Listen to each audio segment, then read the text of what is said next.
So even as all of this stuff is happening to us, and coupled with every other crisis, because this is just the tip of the iceberg, this is what you really must understand.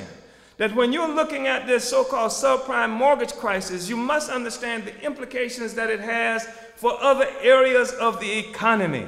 Not just the subprime mortgage, by the way, now the so-called regular mortgage industry is being dragged down by it.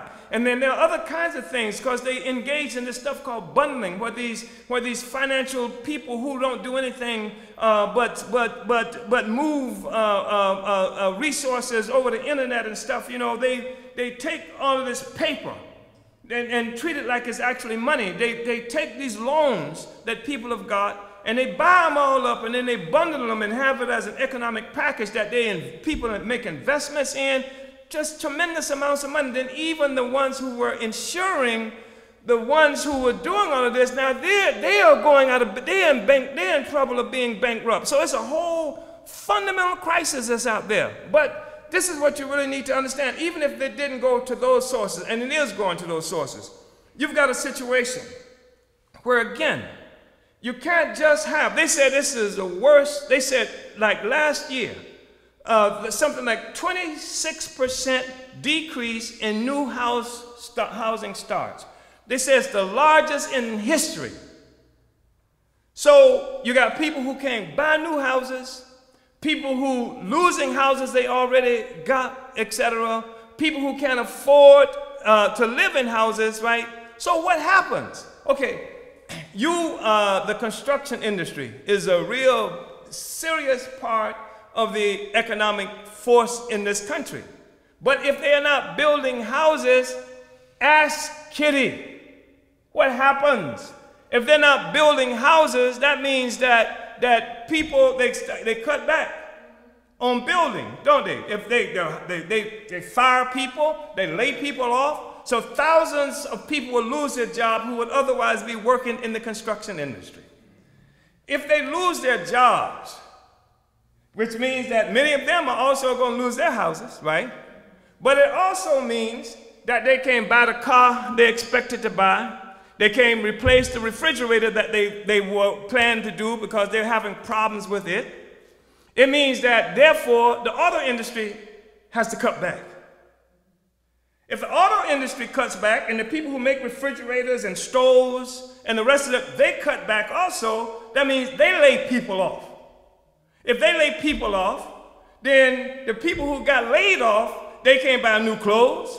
They can't for the children that they plan to get, et cetera, et cetera. So that hits the industry that's you know, retail industry, et cetera. So then they lay off. Sears, I understand, is fighting for its very life right now. Sears is almost down the drain. So if they lay people off, right, that means, you know, the things that those people would be buying, they can't, so this thing reverberates throughout the entire economy. You got a meltdown that's happening here. And so you should really be aware of it. And I'm not sure where it's going and all of the implications that there are for it. But I was saying, ask Kitty, because what I'm saying is because since they ain't buying houses and et cetera, that means they ain't buying furniture. That means that they ain't giving up furniture that they would have given up because they was going to get some, you know, some new furniture with their new house. That means that we get hurt badly over there on Central Avenue. Some people say, oh man, it's going to be a political loss. Who? Ain't nobody, everybody holding their ass. Nobody got time to be talking about, oh, look at the Uhuru Movement. Because the reality is that you should have gave us your furniture because it's going to be out there on the streets after a while, you understand? That's the objective reality that people are confronted with in this country right now. And even as all of this is happening, which leads to other kinds of contradictions, it leads to contradictions of deeper poverty and a deeper scramble for resources that are not there in our communities in particular, who has been so badly hit. It means more police violence and things like that. And then there's Barack Obama. It means the U.S. has to use whatever means it can to secure resources around the world. It means it has to engage in an escalated struggle against China and the European Union and other forces out there, right? and there was Barack Obama. That's a serious contradiction that we are confronted with, because they're going to have to do terrible things to African people. They already are doing terrible things to African people. And Barack Obama doesn't have a program any better than Hillary Clinton's when they're dealing with the mortgage situation, and he won't even say that something is happening to African people here. Nobody will say anything about it. That's why Africans ourselves are not aware that this is something that's specializing in attacking us, because nobody will talk about the implications. Nobody will say, look, this is the summation. Look where people are losing their homes. Look where it's happening at, right? That's a serious problem that we are confronted with. And a greater problem is that people do not understand the nature of the system itself. And that people are looking at Barack Obama because he looks like us, etc., and assuming that somehow this is a great thing. All these people voted for Barack Obama. Barack Obama raised more than $100 million. $100 million. Hillary Clinton, $100 million. Who gave him $100 million? And I want to tell you that they worked for the ones who gave them $100 million. And their campaign, their program is for the ones who gave them $100 million. And because you can be inspired by Barack Obama, because he's a smart Negro. He's the smartest person out there running. Listen to him talk. He talk more shit than a radio station. Doesn't he? He speaks much better than every candidate that's out there. Y'all got a flair for that kind of stuff.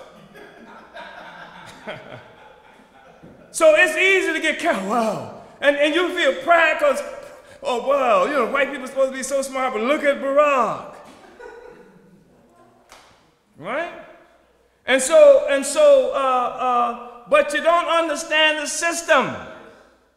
Because Barack is working for the same people that Hillary is working for, that McCain is working for, that Huck, whatever his name is working for. Because the state is an oppressive organization.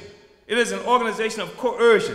It is like the prison system, the courts, the jail, the military. All those forces constitute what you call state power.